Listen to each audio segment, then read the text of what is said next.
हर हर महादेव, हर हर महादेव. शेतकरी एकजुटीचा, शेतकरी एकजुटीचा. अरे कोण म्हणतंय देत नाही, घेतल्याशिवाय राहत नाही, अरे कोण म्हणतंय देत नाही, घेतल्याशिवाय राहत नाही.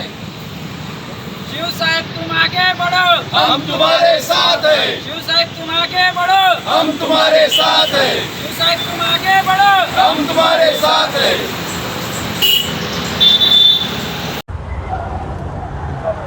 माननीय शिवसाहेब शिंदे शिवसेना प्रमुख आज यांच्या नेतृत्वाखाली जिल्हाधिकाऱ्यासमोर बेमुदत ही आंदोलन केले गेले होते. सदरच्या आंदोलनामध्ये अशी मागणी केली होती, आंदोलन करण्याचं मूळ जे एम होतं ते असं होतं की ज्या जमिनी मराठवाडी वांग प्रकल्प व तसेच टेंबू प्रकल्प या अंतर्गत ज्या शेतकऱ्यांच्या या सांगली जिल्ह्यातील या तालुक्यातील या गावातील शेतकऱ्यांच्या ज्या जमिनी संपादित करण्यात आल्या अशा संपादित केलेल्या जमिनी या मूळ शेतकऱ्यांना परत कराव्यात यासाठी ही मागणी होती.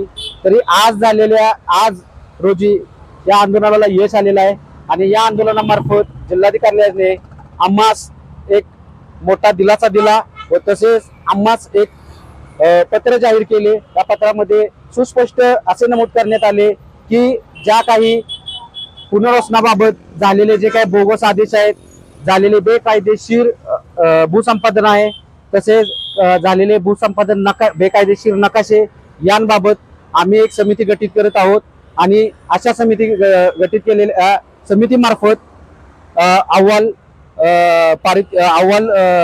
प्राप्त करून घेऊन सर्वांचा अहवाल हा आम्ही राज्य शासनाकडे मांडू व तशा पद्धतीत राज्य शासनाकडे मांडून घेऊन सदरच्या या ज्या बेकायदेशीर भूसंपादन केलेले जमिनी हा या मूळ शेतकऱ्यांना माघारी देण्याचे GR पारित करून घेऊ.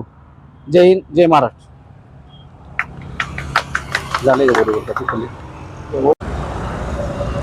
नमस्कार. आज शिवसेना प्रमुख शिवसाहेब शिंदे यांच्या नेतृत्वाखाली सुरू असलेल्या बेमुदत ठिय्या आंदोलनाला आज एक मोठे यश लाभले आहे. ते अशा पद्धतीने दिनांक 3 ऑगस्ट 2026 पासून शिवसेनेने जिल्हाधिकार्यालय सांगली च्या बाहेर बेमुदत ठिय्या आंदोलन सुरू केले होते. जे पुनर्वसनासंदर्भातील शेतकऱ्यांचे मूलभूत प्रश्न होते आणि त्यांच्या तक्रारीचा निपटारा करण्यासाठी शिवसेनेच्या नेतृत्वाखाली शेतकऱ्यांनी आंदोलन सुरू केले होते. तर या आंदोलनातील ज्या मूलभूत तक्रारी होत्या, पुनर्वसनातील शेरा कमी करणे, जे बोगस वाटप झालं आहे पुनर्वसनाच्या जमिनींचं त्यातून मार्ग काढणे, ज्या अधिकाऱ्यांनी एजंटद्वारे बोगसगिरी केली आहे त्यांच्यावर कारवाई होणे, यासाठी शिवसेनेच्या मागणीनुसार माननीय जिल्हाधिकाऱ्यांनी एक समिती गठीत केली आहे आणि या समितीनुसार जे सर्व तक्रारींचा निपटारा करण्यात येणार आहे. त्यामध्ये भूसंपादनाबाबत आणि पुनर्वसनाबाबत ज्या ज्या तक्रारी आहेत त्या सर्व तक्रारी शिवसेनेच्या माध्यमातून समितीपर्यंत पाठवल्या जाऊन समिती तो अहवाल राज्य शासनाला पुढे पाठवणार आहे आणि त्यातून या सर्व तक्रारींचा निपटारा होणार आहे. शिवसेना प्रमुख माननीय शिवसाहेब शिंदे यांच्या नेतृत्वाखालील या आंदोलनाने या पहिल्या टप्प्यात मोठ्या प्रमाणात यश मिळवले आहे आणि त्यामुळे जिल्ह्यातील सर्व शेतकऱ्यांना या समितीच्या माध्यमातून न्याय मिळणार आहे. जय महाराष्ट्र.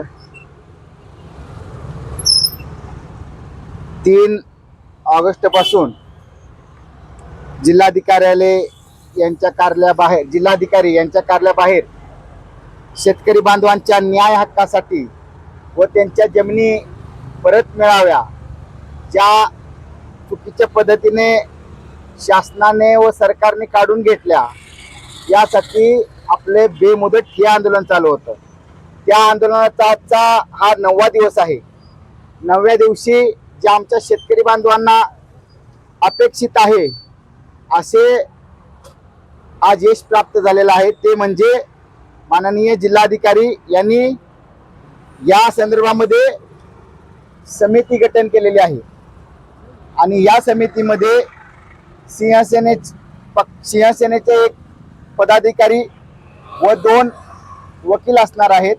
त्या माध्यमातून आपण जिल्ह्यातल्या व पश्चिम महाराष्ट्रातल्या शेतकरी बांधवांच्या ज्या काही अडचणी असतील या पुनर्वसन व टेंबूच्या संदर्भामधल्या त्या आपण सर्व सोडवणार आहोत. त्यानंतर मला आपल्याला असं सांगायचं आहे की आपण 2 जुलै रोजी माननीय मुख्यमंत्र्यापासून आपल्या तालुक्याचे तहसीलदार यांच्यापर्यंत हे पत्र दिलेलं होतं. मग त्यामध्ये जिल्ह्याचे खासदार असतील, त्यामध्ये जिल्ह्याचे पालकमंत्री असतील, पण आपल्याला खरं तर सांगताना मला अक्षरशः लाज वाटत्या.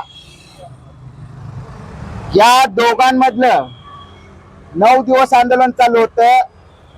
आपला पालकमंत्री इथनच जातो चंद्रकांत पाटील, त्याला या आंदोलनाला येऊन भेट द्यावीशी वाटली नाही. आमच्या शेतकऱ्याच्या डोंगराच्या बाजूलाच ती गेट आहे.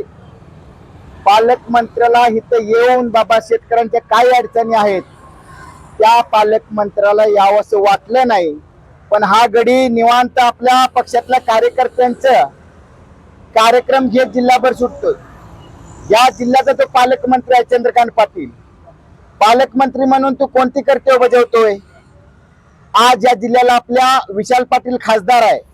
विशाल पाटलाच्या कार्यालयाला पण आपण पत्र दिलं होतं.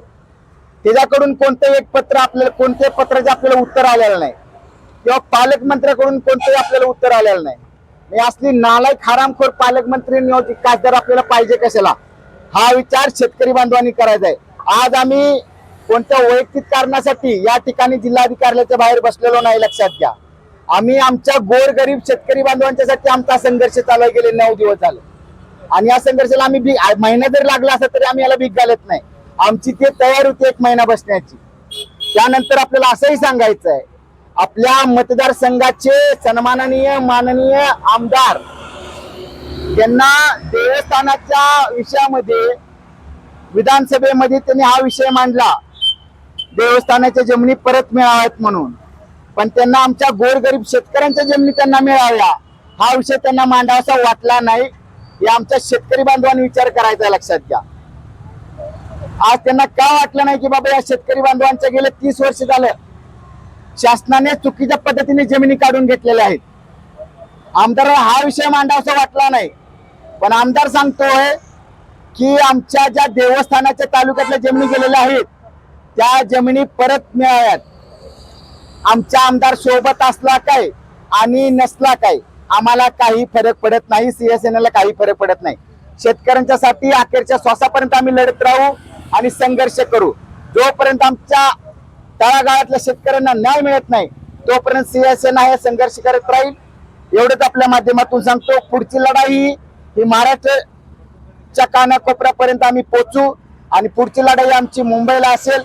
आणि आपल्या माध्यमातून शेतकरी बांधवांनी आवाहन करायचं आहे, आमदाराला वाईट वाटेल, खासदाराला वाईट वाटेल, माझ्या ह्याला वाईट वाटेल, हे आता बंद करा. तुमच्या न्याय हक्कासाठी तुम्हाला रस्त्यावरती उतरावं लागेल हेच आपल्या माध्यमातून सांगतो. जय हिंद, जय महाराष्ट्र.